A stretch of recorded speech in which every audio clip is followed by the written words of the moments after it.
पहले एपिसोड को सुनकर श्रोता शायद ये महसूस करेंगे कि मैं अपनी पर्सनल ग्रीवेंसेस से आहत होके और चौधरी चरण सिंह जी को के दोष निकाल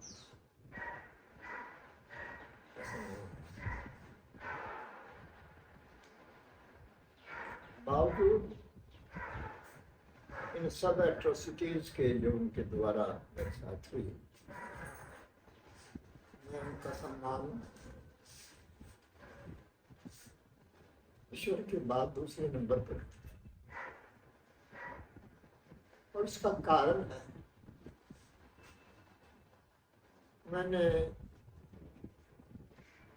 उस व्यक्ति के विशाल व्यक्तित्व को करीब से देखा। मैं काफी पीछे लौट के बात करूंगा नागपुर अधिवेशन की। सरदार पटेल के मरने के उपरांत नेहरू जी इतने शक्तिशाली हो गए थे कि 1956 में आवड़ी सम्मेलन में उन्होंने मिनटों में कांग्रेस को गांधीवादी कांग्रेस के बजाय समाजवादी कांग्रेस बना। उनकी एक किक को बर्दाश्त करने का साहस नहीं रहता था। उसके सिलसिले में एक मिसाल देना चाहूंगा।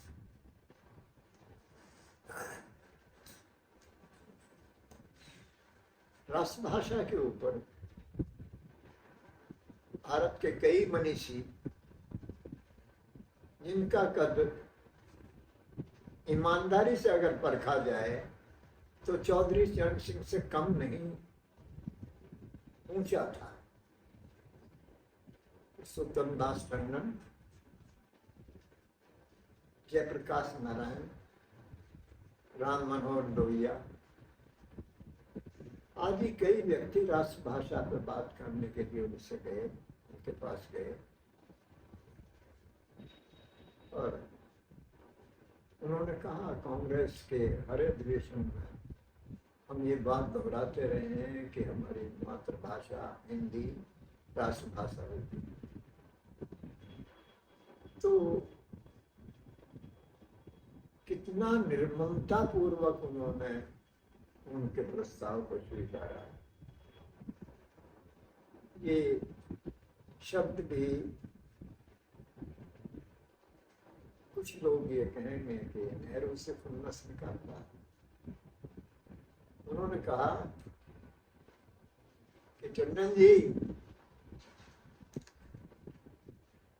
देश इस तरीके से नहीं चलता।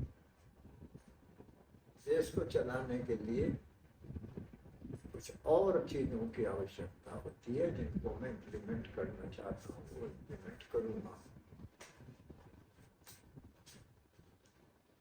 दुखी हो गए टंडन जी बोले, जब उन्हें एनेक्सी से बाहर छोड़ने आए कि नेहरू जी आज जा रहे हैं, फिर आएंगे नहीं आप। लोहिया ने कहा आप आएंगे, मैं नहीं आऊंगा। वो गए पूरे जो मैं उस विशाल व्यक्तित्व का इसलिए जिक्र करता हूं कि जब इतने बड़े बड़े हैसियत नेहरू जी की एक किक नहीं बर्दाश्त करते थे। आपको ध्यान होगा जेपी तो वाइट एडमिट हो गए, सफेद साधु सर्वोदर में चले गए। लोहिया जी राजनीति में रहे लेकिन कांग्रेस छोड़ दी।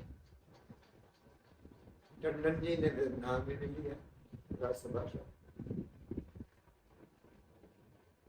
ऐसे समय में नागपुर में अधिवेशन होता है और अधिवेशन की रूपरेखा तो पहले से तय होती है।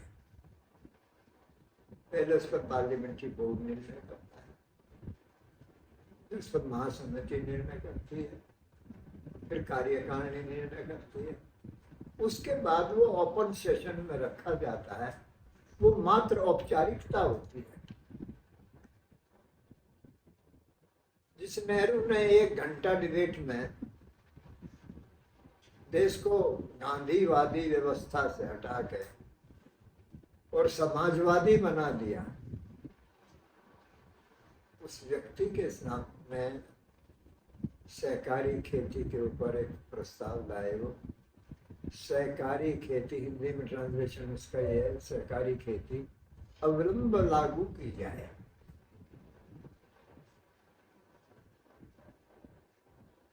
नेहरू जी इसके प्रस्तावक थे।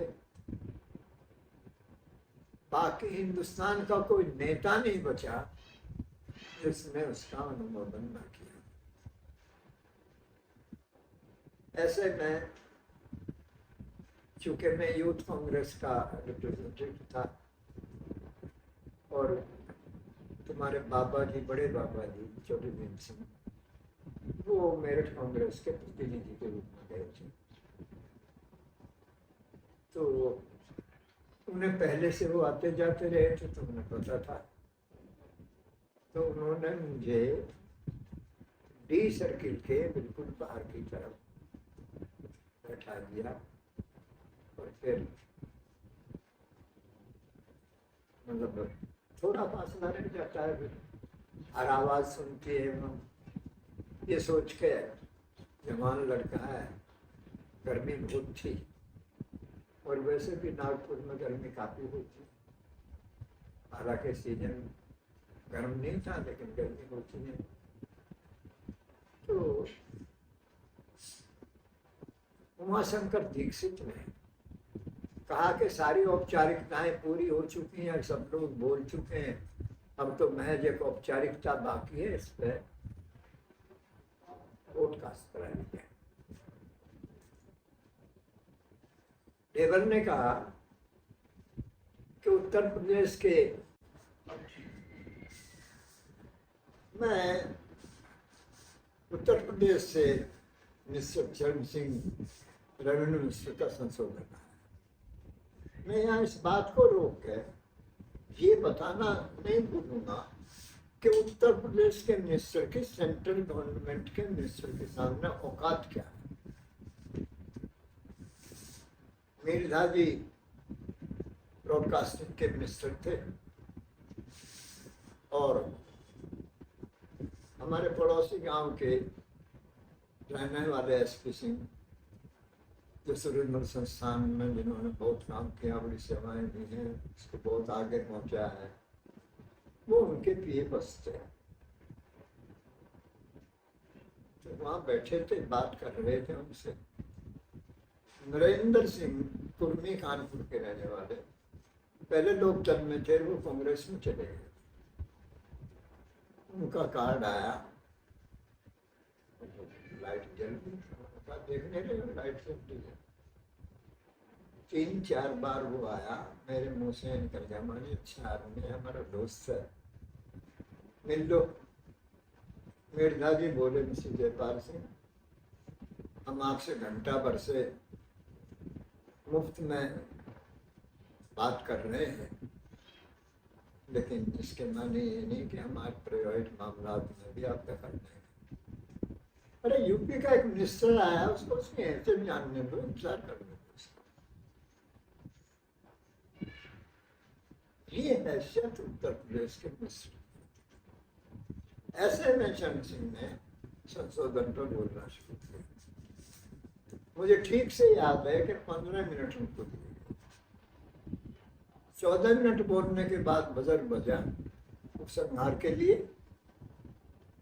लेकिन उन्होंने आवाज दी, चरण सिंह बोलेगा, चरण सिंह बोलेगा, चरण सिंह बोलेगा।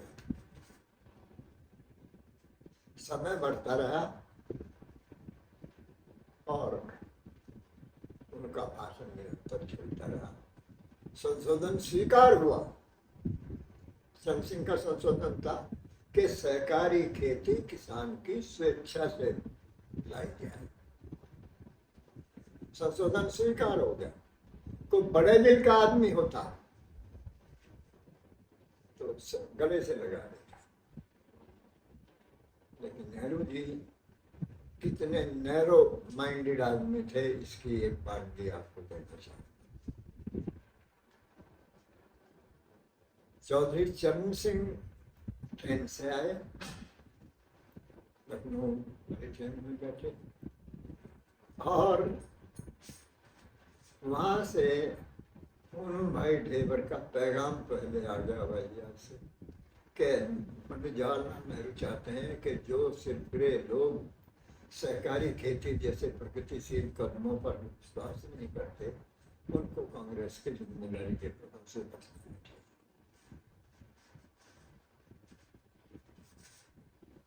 मैं दो स्ट्रेंज ये कहना चाहूँगा। उनका एक स्ट्रेंज था, माननीय पंडित जवाहरलाल नेहरू जी,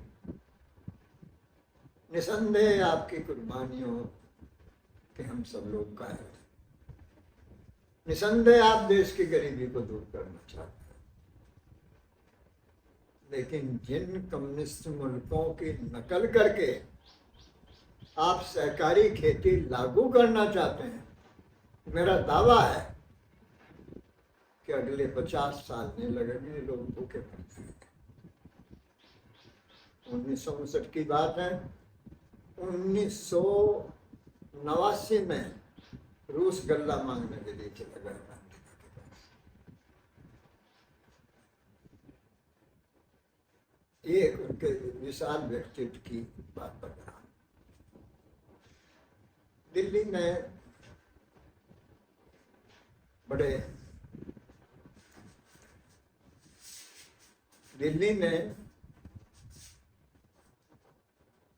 जब कभी हम जाते थे तो ये सोचते थे पार्लियामेंट सुन लें या राज्यसभा हो जाए। आसान बहुत था, तो भीड़ नहीं होती थी उस समय।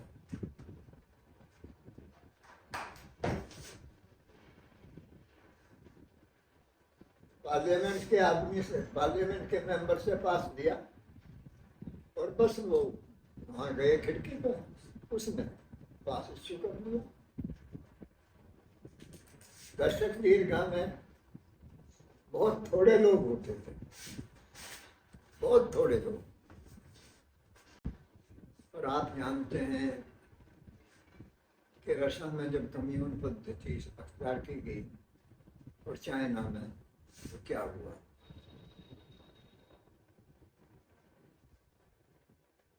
वो जो थोड़ी सी जमीन उनको खेती के लिए मिलती थी, उसका उत्पादन कम्यून की बड़ी खेती की बनस्बत 20 टाइम्स नहीं, 25 टाइम्स ज्यादा था।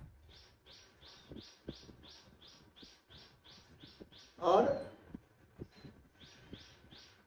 वहाँ अंशदान भी मिलना था। वो फार्मिंग की जो पोजीशन थी वो ये थी कि वहाँ कलेक्टिव फार्म होगा 5-7 हजार एकड़ का, और उसमें हम लोग काम करेंगे। जितने घंटे हम काम करेंगे उसका हमको पारिश्रमिक मिलेगा। उस हिसाब से जो गवर्नमेंट कम्युनिस्ट राष्ट्र जो है वो शेड्यूल नियुक्त करते हैं।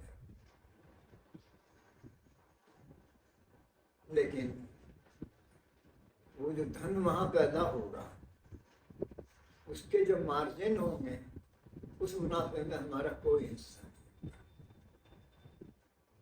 और हम अपनी सहमति से कलेक्टिव फार्म से अलग भी नहीं हो सकते। तो एक तरीके से हम सारे लोग मजदूर हो जाते और हमारी स्थिति बहुत बदतर हो जाती। तो इस भयावह स्थिति से चौधरी चरण सिंह ने भारत के किसानों को बचाया, उसके हमरे में।